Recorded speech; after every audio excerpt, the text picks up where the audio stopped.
Hello, everyone, and welcome back to Ridertown Radio. It is once again a two-man show today because our third man had family stuff to do, I believe was the answer he gave me.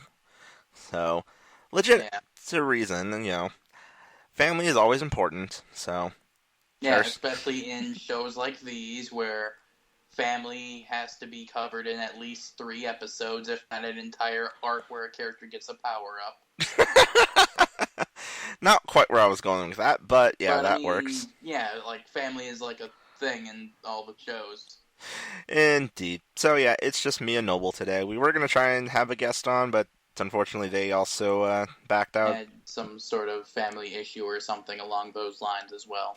Well, that one is more a case of I don't know why, but that's okay. No Right. worries. We're used to being a two-man band. Yeah. So, yes, on today's docket, we have Ghost 44, Zyuogher 25, and I know last time we said we were going to only have one episode per show, but we're still slightly behind on Orb, so we have two of those. Yay, 2 balls. Yes, it is very important to always have two balls. Yes. I don't know where to go from there. Anyway. And Dino Charge did come back this week. Unfortunately, due to problems, I was not able to watch the Yeah, episode. due to a certain website being a dick to him for some reason, he was not able to watch the thing. Nickelodeon. Yes. Anyway, so we're just gonna more or less save this week's Dino Charge for next week. That way, it's not just one person going, well, this guy came in and this happened, and then he did this, and then they did this, and then blah blah blah. Extinction pun. The end. The only thing I even really know about is like from what little description you told me, and then the reactions on Twitter were apparently not very good. So, woo! Dino Charge is back with a strong start, air quotes. But yeah, we'll save Dino Charge for another time after I've actually I'm seen just it. gonna say this: person burrito. That's all you need to know. Person burrito. All right then, interesting. You'll understand when you see it. Yep, whenever that'll be. Also, like in like the first 5 minutes of the episode, Heckle eats a Dino Charge Ranger gingerbread cookie, and it's kind of funny. It's got like this stripe paint like designed onto it and everything.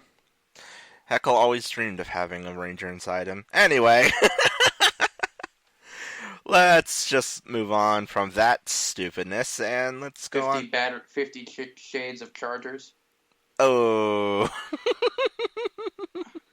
Anyway, 50,000 volts to the nipples. Edison.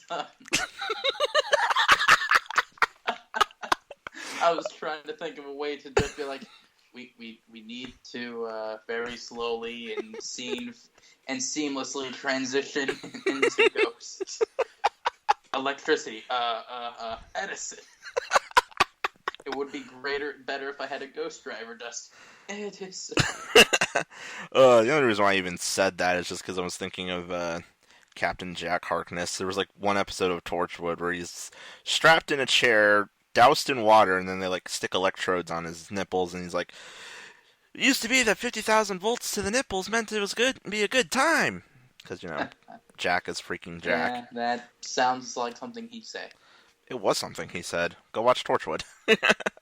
I'm just talking about the actor in general. That sounds like something he would say. Oh yeah, that's Jack. That's John Barrowman for you. Anyway, oh yes, ghosts. Because there's no other way to transition. Anyway, so apparently Adele has hit the reset button on all the Gone Misers. And we're back to the whole terraforming thing. It's like, yay! We killed almost all the Gone Misers except for 3. Hey, Takaru, it's me, Spectre. I don't know how I know this, but I know this. All the Gone Misers are back alive. Great! Great news! Yeah, and it's kind of weird considering in that last episode, I believe it was when he did that, where you see all the tablets and then they all slam themselves into a Super Makoto clone or something, and yet we haven't seen that thing show up this episode. It's like, how do you know that? It was just, Yeah, what? it's really weird. I think it's supposed to be something stupid's gonna happen. My guess is that the evil Makoto thing is somehow going to get Makoto to killed or near death, and then something's gonna happen via Deus Ex Machina, and then boom, they're saved. Probably. Seeing as there's only like what 3 episodes left. Pretty much, yeah. 3 or 4, depending on how far they want to push it. Anyway. And also, it's revealed that once again we're back to terraforming plots because he and Igor are trying to turn Earth into the Ganma world. So basically, Man, we just can't get away from that shit. it was like, wasn't that what Alan was trying to do before with what's his face, the old Yep. creepy fart, and then they're all Yep. like, nope, we're not going to do that, and like now we're going to do that again. It's like, can people make up your freaking minds on what your plan is? Yeah, man, terraforming. At least they weren't throwing anything huge into the sky. Nope. Anyway. And we also find out that in this episode, apparently a side effect of being a Demia user is you get invisibility. Yeah, you turn into Halo 1 active camo graphics. Yeah, that was very much a Halo 1 active camo graphic style with the And the way. weird thing was is that he's just like sitting there in the bathroom or in the shower or whatever, getting the shower, and he's like, "I'm hot." And then they like when they pull the curtain, steam's coming out, and in the back of my mind, I'm like, "Well, no shit, you're hot. That's hot water, dumbass." I know, it's like, if you're hot and it's hot water, turn the freaking water down. What is wrong with you? Right, and then to stop him from being hot, what do? They put him in his bed and throw his blanket over him because that's gonna help. Well, they have to have him already ready to be censored when they get him uninvisible, which apparently involves Takaru grabbing onto his soul after it's been taken out of him and flying into cyberspace. Yeah, and then everyone turns into a giant space contact. Yeah, that was weird. But yeah, it's like when Takaru grabs onto the kid's soul and basically like rides I'm going to say the Demya internet or whatever. The only thing I could think of is like, so Takaru's been jacked in because I was thinking of like Mega Man NT Warriors anime where they had scenes like that, or the old Cyber Chase program for anyone who remembers that show. In my mind, it went to an episode of The Fairly Odd Parents where they go into the internet to stop a email, and they're literally riding on top of emails. That sounds like Fairly Odd Parents. And yes, as you alluded to, apparently all the Demia users get their souls sucked out of them, sucked into this other dimension, locked into these glass tubes, which all combine together to form a giant lens that goes over a giant monolith. The Yeah, which imagery in this is the show. which is the one of the buildings in the Ganma world or something. I don't know where that was because it was like It looks like the building in the Ganma world, like the Ganma headquarters building, but it was in like a different place. yeah, it was weird because it's like they're in a red soccer field when Takaru finds the kid. The kid's just sitting there playing soccer, and then after he gets taken and part or formed as part of the lens thing, it's just like there's the monolith in the background, and like the sky's all white and stuff. I'm just like, where the heck did they end up? My air quote theory is that maybe that's a building that symbolizes the Ganma building, but like on human world. Kind of like how in Dragon Knight there was like all the buildings that were in the regular world, but in the mirror world kind of thing. Yeah, I guess that might be Maybe it. something like that. I don't know. It was just weird. I don't Yeah, understand it and all. to get a contact out of someone's eye, what do? You use conducting, Yeah, we had Beethoven show up in his corporeal form, just like, which was weird. and then it's like, and jump cut to Takaru in Beethoven, and we're using the power of music to break this contact lens and get the kid's soul back, along with presumably sending all the other souls back.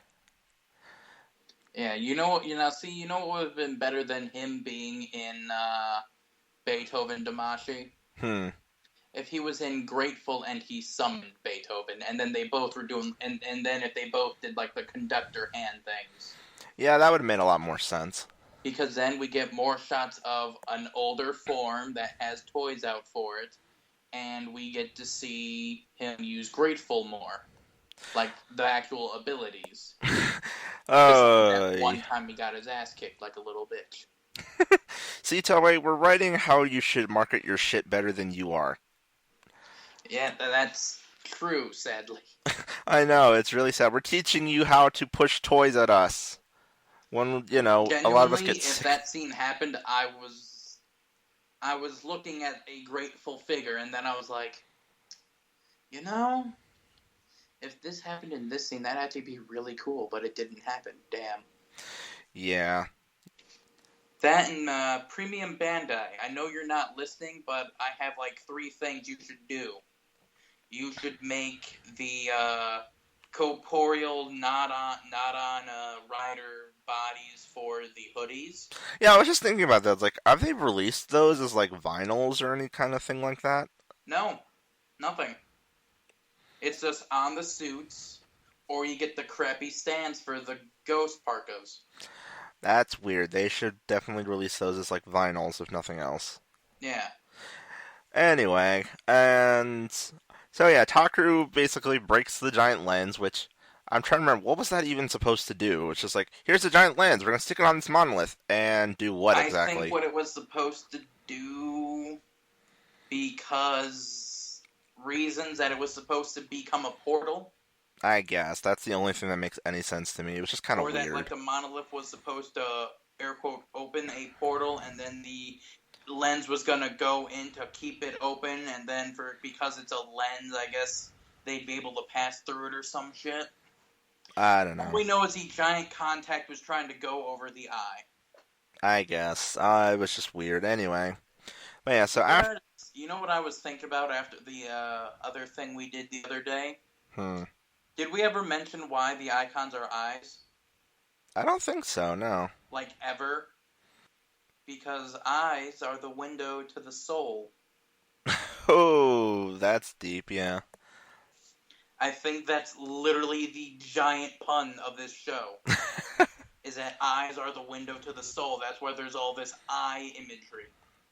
I did not think about that, but yeah, now that you mention that, that makes a lot of sense. Holy crap. But yeah, so after Takaru fixes that mess and the kid gets his soul back and Takaru returns to the group, we have an interesting little scene of, well, okay, interesting, maybe not the right word, but it's a cute little scene of the kid and his mom hugging, and then the interesting bit happens where you see Takaru saying, like, Mom, huh, that's kind of nice, and then you hear that woman's voice again. So it's like, this is the first time Takaru has made any inclination towards his mother at all. 44 episodes in, and only now are you bringing this up. Yeah, that's really weird. And unless that creepy voice is his mother for some stupid reason, we're not going to get any real closure about that, because I doubt Onari knows anything.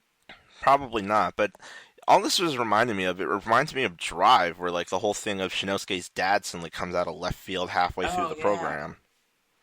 Oh, man, Drive Gaiden. What the hell happened with his mom? Oh, that's That true. They was never horrible. mentioned the Shinosuke's mom either.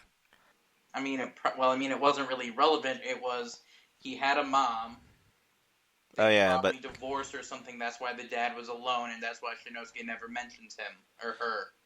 I guess I don't know. It's like That's the only thing I'm going to say about that, because I know things. uh Toku shows what forgetting important things like parents sometimes. You don't necessarily need parents, technically, but it's nice. Yeah, that's true enough. Some of the greatest characters don't have technical parents. Master Chief. That's true, yeah. Technically, Altair, he never mentions his parents because he was part of the Assassin's Order. He also is missing a finger because of his blade. Yeah. Isn't he like the only assassin that ever had to do that in the series? Was lose one of his fingers so his blade works? More or less everyone pre-Ezio, yeah. So everyone that was around before Ezio, yeah. And we are totally derailing. Back to the show. This episode, the truth of Demia is finally revealed. Because Igor's all like bragging about his greatest thing, and Yeah, his like, great idea that he had to hire a white dude to do. and then of course because it's like he was working for me the whole time, and Akari gets depressed. Yeah, it's like, oh man, this guy I kind of, for some reason, liked sort of kind of because it was written in the plot is actually a bad guy. Oh man, now I don't have anyone. Except for my best friend Takaru, his best friend Makoto, all these other people I know, but he was the one that really meant something to me. It's not like I know the other ones my entire life. Yeah, that was kind of just weird, but whatever. And of course, this leads into probably the silliest moment of this program, or at least. You mean the best moment? All right, fine. I was gonna actually say that, but I was like, it's also really silly. It's I both. mean, yeah, but it's something that probably everyone wanted at least once. Onari, still possessing Alan, transforms into Necrom and then gets his ass royally handed to him. Yeah, the only thing... See, I kind of wish he won, at least against one of them. And then, he'd go to do the, Omega whatever, the final attack. Omega Drive! Yeah, whatever his is, because Necrom's is weird or whatever. Oh, yeah. It's like Mega Clarity or something. Mega U-Load or whatever, yeah. And, as soon as he, does do, the kick or the punch, because for some reason his can be whatever. As soon as he hits, he does his, catchphrase or whatever. That's been great. Yeah. And next note is still involving Demia, because unfortunately they fail in their attempt to shut it down. And Demia just looks like reverse laser eye surgery with the yellow lines shooting out of their eyeballs. Yeah. It's what happens when Cyclops uses the Luna memory. The cheating memory where his lasers will just immediately home in. Yeah. And speaking of homing in, all the laser lines decide to home into a church. Because, we don't have enough weird imagery about churches. Yep, where they all go into yet another monolith. Yeah. And then, they seem surprised by this at this point. It's like, there was that one monolith that Makoto knew. There's one in our basement. Yeah, there's probably never other monoliths. Oh, that giant Gamma building looks like a monolith. Oh, that building with the giant contact lens looks like a monolith.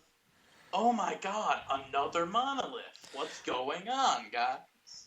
Yeah, and then of course it gets destroyed later on, and Adele just stands in its place. All the laser lines are going into him, and he just looks like a goofy angel-ish thing. He looks like an angel that got defeathered. And then his line is, "I will become the world."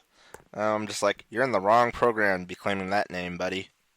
Literally in the back of my head, I was like, "You're not three colors, nor is your head a block of cheese." Okay, explain the cheese one, because that one is just went over my head. Stand from JoJo Bizarre Adventures Stardust Crusader named The World. His head looks like a block of cheese. All right, then. Like the cheese hats that you could wear at a football game where it's the triangle cut out of okay, yeah. Cheese. Yeah, I getcha. All right, that's... just like that, and it's fucking stupid but hilarious. Okay, then. Let's see. And I believe prior to the destruction of the monolith, we had another glorious moment of Akari smacking Igor. Which... now, see, when I saw that, my mind went into Batman Arkham City of it's haha, I knocked away your weapon. And then it's I have two. Yeah, I know. It's just Igor puts his hand up to block her slap, and then it's just haha, I stopped you this time, and then Akari's just I still have another hand, and just smacks him with the other hand. Yeah, it was like the Catwoman Two-Face scene from the very beginning of Arkham City. Two guns, bitch! And then instantly pwned. I'm just you forgot she has two hands, dumbass. And then, of course, because they just had to boost the effect for it, you see this giant cartoonish red thing on his face for like the rest of his It looked like it appearance. was one of those like quarter machine sticky hands. Yeah, it's like you just slap it on there and like you just peel it off later. It was so weird looking. It was hilarious. Yeah. And then the last note for this episode, and the thing that just made us all go, what the flying fuck are they doing here? The two chicks from the Hero Icon specials just showed up outside the church. It's like, I thought one why? of those was a dude. Nope, they're both girls. It's the same actress, they just have different hairstyles. Oh, okay. So we're gonna have to cover those at some point. Maybe we'll do those next week. So yeah, that was Ghost 44. Still The only kind. other thing I can really think of was we got a funny scene where Onari threw his shoe at Igor to piss him off, and he dropped an icon. He dropped one of the Ganma icons, and I don't know the Ganma icons offhand to say which one that was. They all look the damn same to me. But the fact that he has the Mozart icon really threw me off. Yeah, considering, the last time we saw Mozart Gamma, wasn't he running around with our painter buddy? Yeah, with Cube. Yeah, QB which or whatever. makes me wonder if that icon we didn't see him use is the QB icon, and that he went and literally hunted them down and killed their ass. I don't know if he'd really go to that much effort for two rogue Ganmas, but whatever. It's Igor. He's insane. I mean, yeah, it's Igor. It's the guy who kneeled down in front of his emperor who was naked, so, I mean, who knows what he'll do. Well, we don't know. Obviously, we couldn't see the other side of Adele. Maybe he just has the most magnificent dick ever, and it just made Igor bow.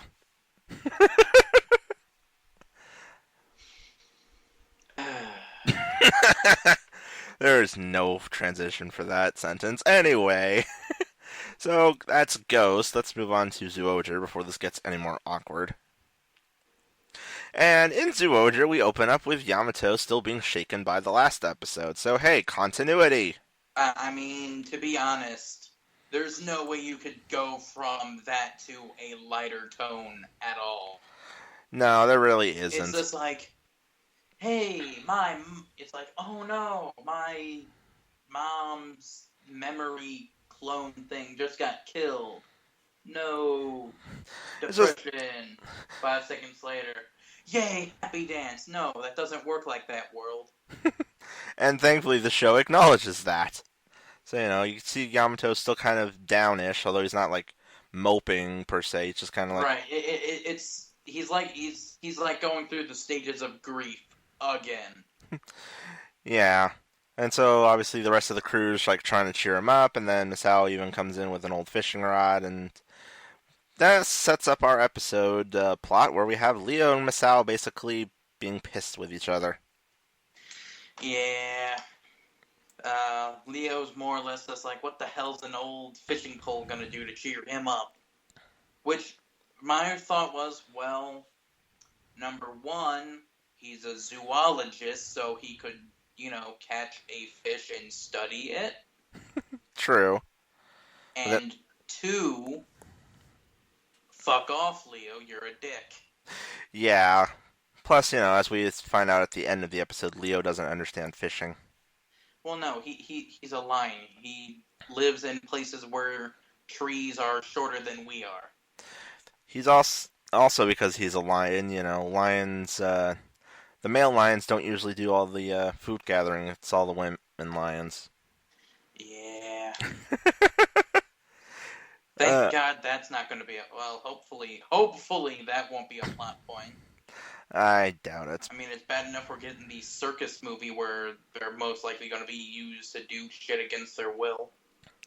Well, considering one of the previews during the theme song, I think shows Condor Wild or something fighting the other Megazord. We'll see. Yeah. But anyway, so Bunglei apparently got bored of the blood game and decided, you know what, fuck this. I don't want to follow orders. I'm going back to doing my own shit. Yeah, he's like, it was fun while it lasted, but it didn't last long. Yeah. I mean, you guys are cool and all, but he's a monstrosity. That's a robot. You're like two dudes sitting on top of each other, and she has gunchucks. I'm getting out of here. Yes, and apparently whatever Bunglei saw in Kubar's head had Kubar worked up really fiercely, considering he goes down and actually attacks Bunglei himself.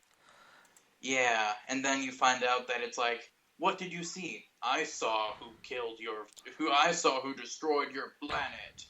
Which is curious, considering what does that actually imply? Like, That brings up three things, maybe four. I think three. Either A, it was he did it himself, and then he joined the blood game because of reasons. Like, say, maybe he moved to a different planet and then was picked up by Genis. maybe. B, Genis did it and picked him up that way. And maybe he's plotting to overthrow him. Yeah, I could see There's that. that really awkward scene because since they don't have eyeballs, they just have, like, lights. Where Genis is in the background and Kubar, I keep wanting to call him the other name, is like, air quotes, looking like towards the camera. Hmm. And it's like, oh shit, what if Genis destroyed the planet? Or number three is it could be maybe that giant murder robot thing that they had? Oh, yeah, the gift. Yeah. My only thought when that whole thing happened was that if Kumar's planet was destroyed, I wonder if he's like a partial robot cyborg or a full robot built from the remnants of someone from the planet. Yeah, that's true. What is he? Like, really? Yeah, because all you really know of him is like he's got a metal face with a light beam in it, so. Plus, isn't him and Azald and I want to say Nariel and Genis the only ones that don't have coin slots? I don't know because they don't really show like, or at least if they do, I've never seen them, so I don't know. That's actually a good question. I will answer that question while we continue to talk about the episode. Uh, and so part of the other plot of this episode involves people being trapped in photos due to being tricked by picking up Polaroid cameras that no one is selling. Because they're free. Yep, it's like free camera stand, and of course Misao trying to be helpful and cheer up Yamato, and after having a conversation with the voices in his head, channeling his inner Randy Orton again. My favorite part about it, though, was out of all the animals, the wolf is like, that seems shady as shit, bro. And then the crocodile and the rhino's just like, but it's free! It's free, if you listen to the wolf, the entire episode would have been a lot different. Yeah, and it's like, it's free, and plus, taking pictures makes people smile, so that makes them happy, and blah, blah, blah. And it's like, that's not how that works, but then again, maybe it does. I don't know. I've seen things that say, like, if you fake smiles, it can actually help improve your mood, or something like that. Is jack shit. No. Every single photo I have of me is me with a fake smile. Now I'm going to ask a spelling question. Huh. Is it Azalad? I'm going to try it like that. I believe so. I think it's like Azald, I think. Yeah, Azald. That's what. Not pop up anything. Let me just look up Kubar then, because I know how to spell that. Yeah. And, so Misao gets one of these cameras. He gets the last one and takes some pictures for the crew members. And, of course, it's a trap, and they get turned into photographs. And we have hilariously bad-looking scenes of them smacking against nothing, trying to escape these pictures. Yeah. Yeah, holy shit, he doesn't have a slot on him anywhere. Yeah, I'd imagine they wouldn't, although that now begs the questions, like, so do the monsters that they control get fitted with these things? Is like some part of the process of like, oh, this is you joining our crew, you have to get this thing shoved into you. Right, because, like, unless it's on, like, his leg or, like, his arms, because those are the only places I can't see well, he doesn't have it on, like, his shoulders or his head or his chest or anything. Doesn't Kubar also, like, kind of wear a cloak, though, so... I mean, this is the image of him sitting down on the throne from the episode where Amu turned evil. Ah. So he's like sitting there, more or less presenting everything. That sounds wrong, I know. He's Again, Dick. just sitting there menacingly. uh, so yeah, because of Misao's mess up, it's just him and Leo dealing with this Oh problem. God, that's weirdly spelled. They don't spell it Azal. It's Azarudo. A Well, Zarudo. well, you know, it's Japan. They have their weird spellings. It's just how they roll. He doesn't have a slot either. So I'm guessing the main generals don't have them then. Yeah, and it's only like the monsters themselves. So that's going to be interesting now that we bring that up. Is like, are they going to actually have fights where they grow giants and then you have to use some other method to do it, or are they just going to be destroyed in their small forms? Especially considering Well, I Assault mean, wasn't technically the wood guy like a general originally?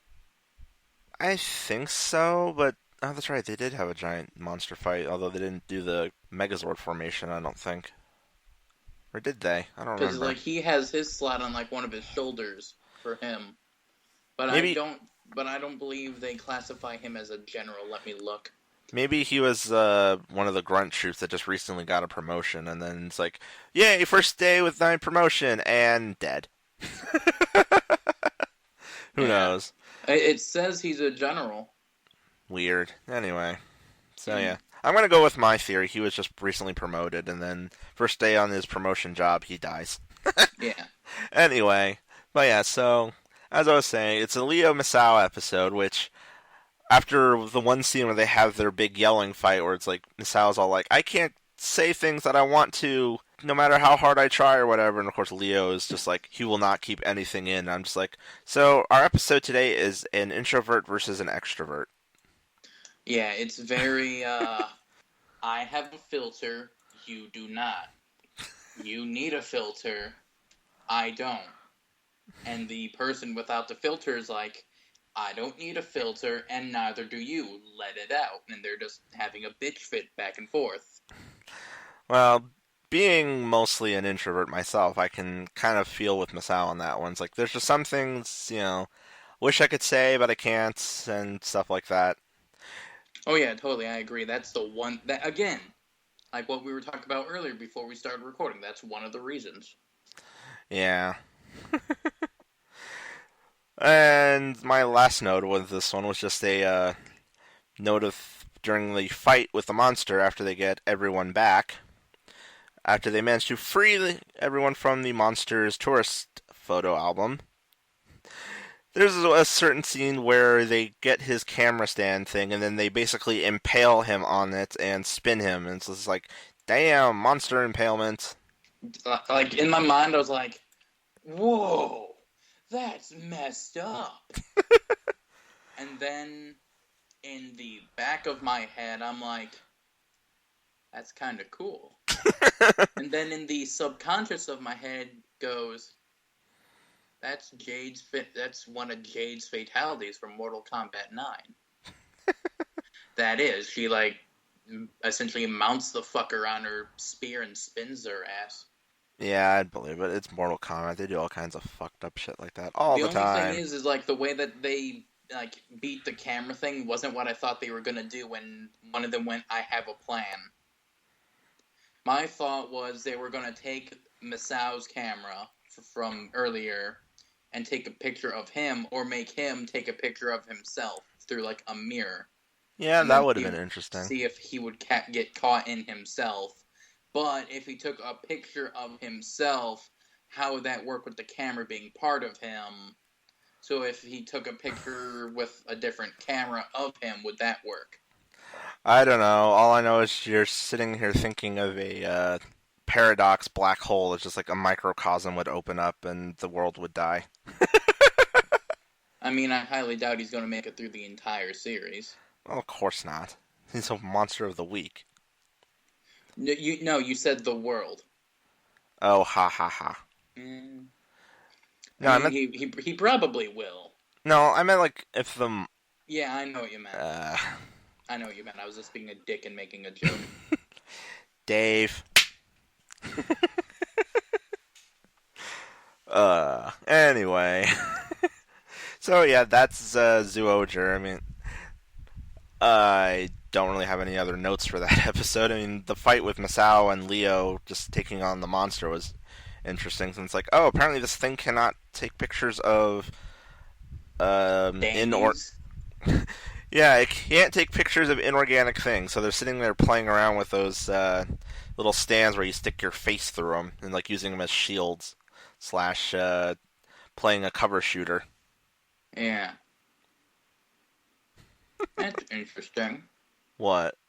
The galleon part of Death Galleon Yeah. apparently is supposed to be a mix of the word alien and galleon. A-N, not E-N, like it's spelled in the show, which is the Malayan word, which is Malay for mineral, or something like that. So Death Rock Aliens? I guess. I mean, that's what Kubar is. Or not Kubar, Azald. I just suddenly had this hilarious image of the Death Galleons as a metal band. Okay.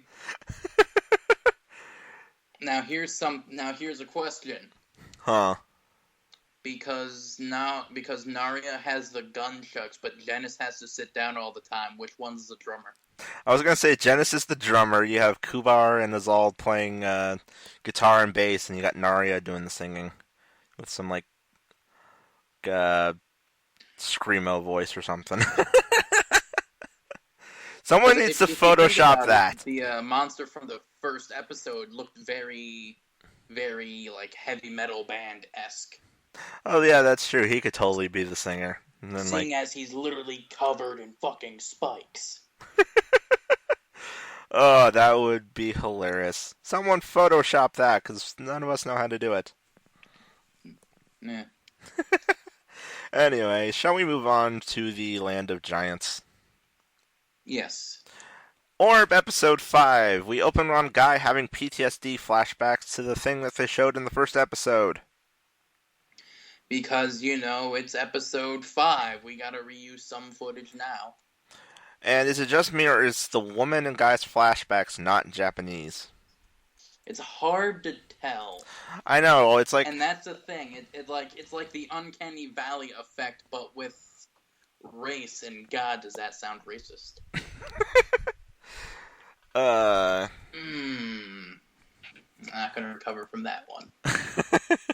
Well, considering what I said in our Suicide Squad review when we were talking about Pimp Deadshot. So. I mean, yeah, but I brought that up. Anyway. So the plot of this episode involves an eyeball alien, which they actually used that suit in Ginga before. So it's like, oh hey, it's that monster from Ginga. That was reused from another show, which I don't remember which one it is, but whatever. And I just thought it was like some sort of like crappy thing they were gonna do for a solo updated Ichigo movie for the Shocker leader. No, I'm pretty sure that monster is a throwback to like one of the older shows, and then they reused it in Ginga for like one episode. Or no, they used it for a couple episodes, but it was in Ginga, so that's the only reason why I even recognized it. But yeah, so this thing basically orchestrates a trap and manages to catch our captain character from the SSP, Naomi, as might as well actually call her by her name because I don't think we've actually done that yet. I mean, I wasn't even paying attention to their names. I just know Ultraman Orb's name is Guy, and the other dude's name is Juggler, and it's funny. I mean, hell, if it wasn't for I don't even know the other two monks in Ghost, and the show's almost over. Yeah, I know. I'm trying to sit here and think of their names. Hell, I don't know even them either. know Makoto's last name. Fukami. And he's been in since the beginning. Fukami, I believe it is. Okay. But it's like, okay, well, there's Spectre, there's Ghost, there's Onari, there's Akari, there's those two, there's Cannon, there's Alan, there's Sage. It's like, okay. Anyway, I've classified these people as names. They will now yep. be forever known as those guys. But yeah, so it's basically a gigantic trap, and of course the guy falls right for it. So, and I love how there's this I whole wouldn't say fall for it. He more just, well, he like walks right into it. yeah. It's like he He knows what's he coming. literally walks in and says, "I know this is a trap. I I don't don't care. care. I'm Ultraman, damn it. And yeah, so I he, have the thickest plot armor in the world." considering he ate a fireball from a giant monster, which this alien apparently just has a giant monster hanging around too, and this sucker chucks a fireball right in the guy, and like he comes up unscathed, and it's like, yeah, you're not human. Yeah. Seeing the monster when it was in like the darkness, I got really confused because like I'm looking at it and I'm like, okay, there's like part of its chest and then there's the neck glowing, but where's the face? I didn't realize that part that I was calling the neck was its face until it popped out of the ground. I was just looking at that because of like other things. It's like Godzilla. One of the Godzillas I think had like a glowy neck bit, and I'm like, okay, so there's the glowy neck bit. Where's the face? Where's the uh, face of this giant monster that has a thing for murdering shoes? Apparently.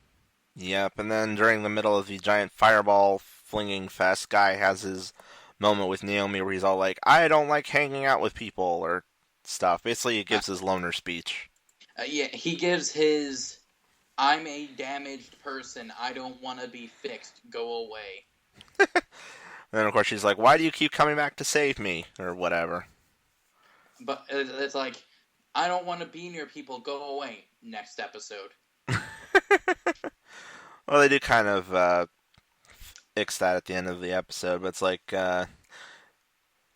pretty much after he gets her out of there, the giant monster starts his rampage, and we actually get to see the new form, Hurricane Slash, which actually is pretty cool looking, and even comes with a crazy laser lance. Yeah, as he very awkwardly stroked his weird head horns things, his weird like proto drive spoiler pieces. Yeah, I don't honestly like it when Ultramen have like weird little things on their head. I mean, I know it's a stylization to make them look different from each other, because let's be honest, Ultramen tend to look all the damn same without the I extra mean, ornaments.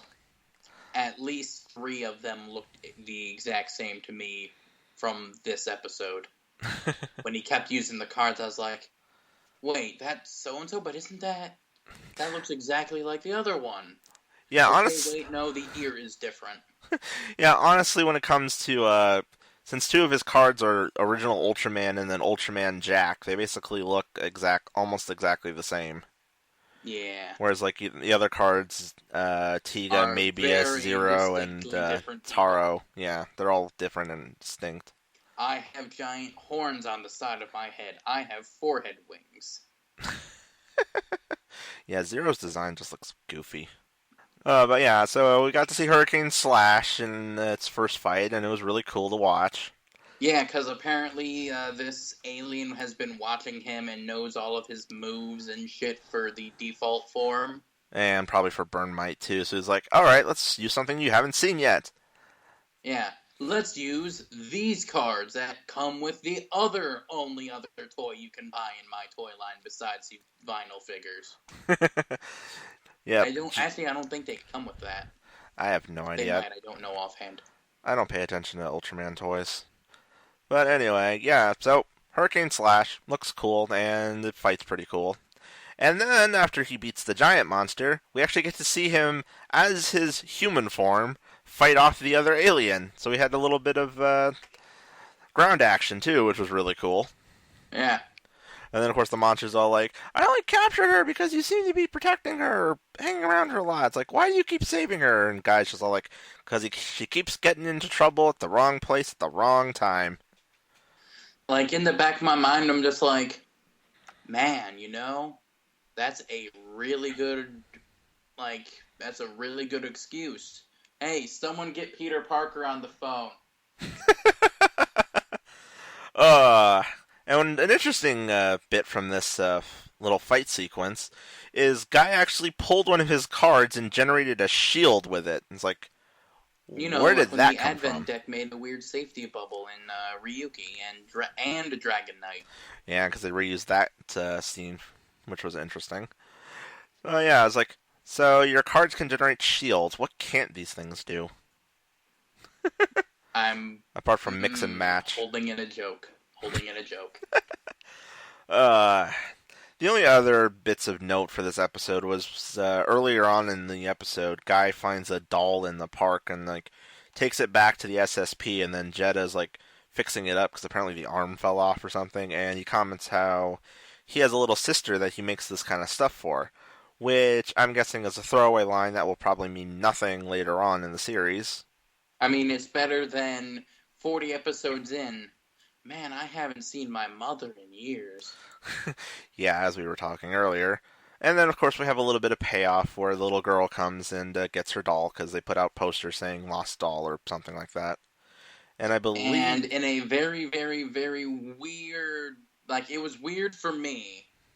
She Hmm. had, like, a regular American name. Her name was Anna. Oh, yeah, it's like, what's her name? Anna-chan? It's like, interesting choice of name, Like, but. in the back of my mind, it's just like, okay, there's all these there's all these names from Ryder in the back of my head, and I'm just like, okay, which one of these names is it gonna be? Which one of these? Anna. What? Yeah, it was kind of an odd name choice, but whatever, you know. Kids be kids. Yeah. And I believe there was like another part of the scene where it's like Naomi wants to thank Guy for saving her ass again, so she like makes him food and he gets nostalgic or whatever. And then Yeah, like he has like another weird flashback moment real quick or something like that, and then it's just like, thanks for the food, I somehow ate it within 3 seconds. yeah, Because jump cut. pretty much, yeah. And then like he's about ready to leave and Naomi's all like, "You can stay here, you know. The door's always open." And it's like, "Well, maybe I can inconvenience you for a couple of days. More soup, please." Yeah. So that takes care of like where he's staying now. And moving into episode 6, we have the introduction of apparently a bunch of, or at least a trio of invader aliens or something. I One of them looked like a banana and an octopus.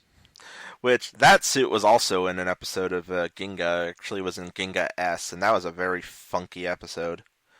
Because I believe, if I remember correctly, that monster like came to Earth, wanted to invade, was like wanted to start invading, but then he discovered the power of pop music because one of the Ginga S characters was a pop idol, and basically this dude turned into like the leader of her fan club, and it was just so bizarre.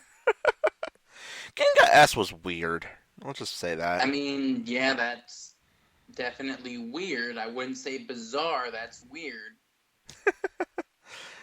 It was a strange episode. That's all I can say. Anyway, so I was like, it was just interesting seeing that suit again. It's like, oh hey, it's Yeah, that so they're alien. playing poker with the monster cards Yeah, because there was this odd. somehow they have value to them. Yeah, there was this odd scene like during part of the episode where like Juggler walks in and is like just talking with these two, and then like later on you cut to them and they're like playing cards with the monster cards that Juggler's been collecting. And it's like, are you guys playing poker with these things? Yeah, and then it's like, haha, I have four of a kind, and then it's like, I have this king, this king. This guy's technically a king. This guy calls himself a king.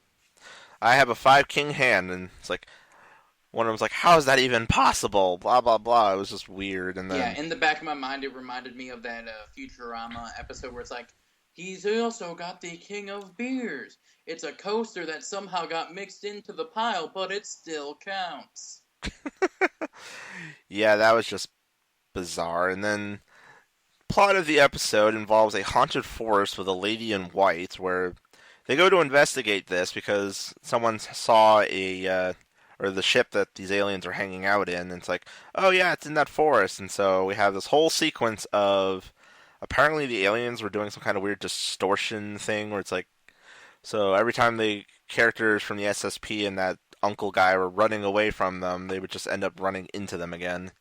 Yeah, that was weird. Yeah. But eventually they get out, and then the uncle shows up.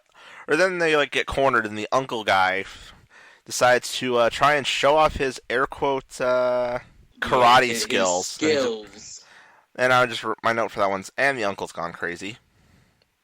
My note for that was, oh man, look at this guy about to fuck himself up. Pretty much, yeah. And then we have once again guy with the save playing his harmonica thing because the way it's designed, I really can't say if it's a harmonica or not, but he's playing that medley he's been playing and this whole Yeah, time, and it the apparently song that apparently irritates aliens. yeah, because the monsters start freaking out, and I was like, is it the song doing that, or is it his whacked out harmonica? Maybe both. Yep.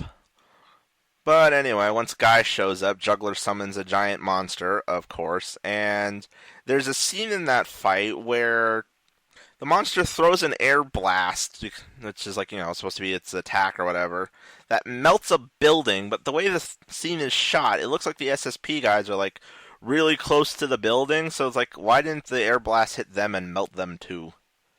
Because main characters, technically. Yeah, I know, plot armor, but it's like, they should be dead. Anyway. Yeah, and then there's like that weird thing where the ghost appears and is looking at the fight like, you don't see that every day when you're a ghost. Yeah, that whole thing with a ghost was just kind of weird. And then, of course, monster fight just goes on. Ultraman goes through all of his costume changes, Yeah, and then the forms. And then at one point, the monster starts like digging into the ground, and he's all like, "Hey, there's important burial sites down there. Stop that!" And he's like throws him in the air, and then finishes him off with the laser lance. Yeah, and then he turns back to normal. They talk a little bit, and then they get ready to leave. And Guy looks at the ghost, and she just like gives him a smile and a nod, and then vanishes. Yeah, like in the back of my mind, I was like, well, earlier this episode, there was that thing where they found an image of a guy that was supposed to be like 100 years old. Oh, that's true. We completely skipped that. I forgot about that. It's like, yeah, they're like trying to look into Guy using facial recognition, and the only thing that comes up is a 1900s photo. It's like, this is true. He has to be like 100-something years old. I'm like, well, he is an Ultraman. I'd believe it. Yeah. So then my thought is maybe that's a person he actually knew back in the day? Maybe, depending on how old this guy is. And then the fact that the ghost looked weird at the Ultraman thing, maybe that's not a form of his that she's used to? Maybe she's seen him in his original form, which Juggler does once again bring up. It's like, since he lost his original power, now he has to borrow power from two Ultramen trapped in cards in order to transform. Yeah, and then there's like that scene at the very end where this third random monster shows up for the invader dudes that wasn't there originally. Well, they were talking to him, but you didn't see him. You just heard his voice and like a blinking light. Yeah. And then he sits down and it's like, Juggler may have all these super awesome rare cards, but I have the head of Exodia. Yeah, it's just like, yeah, there's just like a whole bunch of dialogue going on talking about like cards and stuff, and I'm just like, buy the things. Yeah, it's like, so this show has gone from being about getting all the cards, aka, Ultraman Go, to being a poker game with giant monsters. And then it's both. And then we have I believe the last shot with the alien invaders is you see the boss man, I'm presuming he's the boss, holding a particular card that looks like a Dark Ultraman. And I think one of the other monsters actually made a comment about how Juggler used to be on the side of light, so he's basically an Ultraman gone evil, I guess. Yeah, there's like this whole thing where he was an Ultraman named Juggulus Juggler or whatever, or something like that, and he's a Dark Ultraman Orb, basically. He's the anti-orb, essentially. Yeah. That's going to be card interesting. Looked like another evil Ultraman. That's going to be interesting to see how that plays out in the long run, that's for dang sure. Yeah. I can't remember his name, but it looked like one of the other evil Ultraman. They made one of the Ultraman eggs based on him. Yeah, I'd believe it. But yeah, so that's Ultraman Orb. Yeah, right? It's like Bellamy or something like that. It started with a B. Interesting. But yeah, so that's Ultraman Orb. And yeah, things are getting rather interesting. Yeah, you could say that the ball is turning. The ball is constantly spinning. I will say it's really interesting to see how he does like the form changes mid battle. Yeah, that was kind of cool. It's just like you see him like stand there, and then like suddenly he's like surrounded in blue light. Then you go back to the internal scene of him with the transformer, the orb ring, whatever the hell that thing's called. I Then it's think like it's literally just called the Orb Ring. yeah, and then like he switches into a new form and like et cetera, and it's like huh, interesting. It's Yeah. like but yeah, you can like switch mid fight, and I'm guessing in normal Toku fashion, it's probably happening a lot faster in real time than it is in Showtime. Because Oh you no, know, it probably happens the exact same speed. The monsters are. It's just the reason there's the blue light there is it's to distract the monster. So it's like, oh, distract. pretty light. Oh right, that guy. Oh, I'm destroyed. You know, Maybe. why do you think the ghost? Why do you think the Ore hoodie dances around Takaru while he's transforming? Let's be honest, we haven't seen him do that in forever. That was like the I know, I first missed it. That time. was my favorite part of like episode 1 was the hoodie was dancing, and I was like, I'm gonna like this show, and then now I don't. If we get another one of those now, I'd be happy. But yeah, so that's Orb, and pretty much that's our show for this week because we don't have anything extra to tack onto. So yeah, we didn't really think about that. We probably should have like done the hero stuff this week, but we didn't. So we'll do that next week. Yeah, I mean, we went over 4 episodes of a show. We almost would have went over 5, and I think that's why we didn't think of a special topic thing. But yeah, so next week we'll at least have I know at least one ghost, one Zyuogher, one orb, and then depending on how things play out, 1 or 2 episodes of Dino Charge. I don't know. We'll see how that turns out, and then we'll cover the heroic icon specials because those are old and we need to do them. Yeah, and I haven't seen any of them. I've seen like at least 3 out of them. I think there's like 5 or 6 of them. So, but they're only Some, like yeah. 10 minutes a piece or something. But Yeah, the only anyway, one I saw was the Drive one. yeah, it was like the first one because I think we covered that on the show a while back. We covered a couple of them, I think. Yeah, and then just like the release schedule for them just got like so distorted, we Weird. just like gave up. But yeah, so with that, thank you guys for watching and or watching, listening, whichever it is. If you end up seeing this on YouTube, then thanks for watching. If you hear this via our audio only version, thanks for listening. Whatever, covering our bases. Anyway, yeah, thank you for joining us for this episode, and we'll see you guys next time. Bye bye. Adios.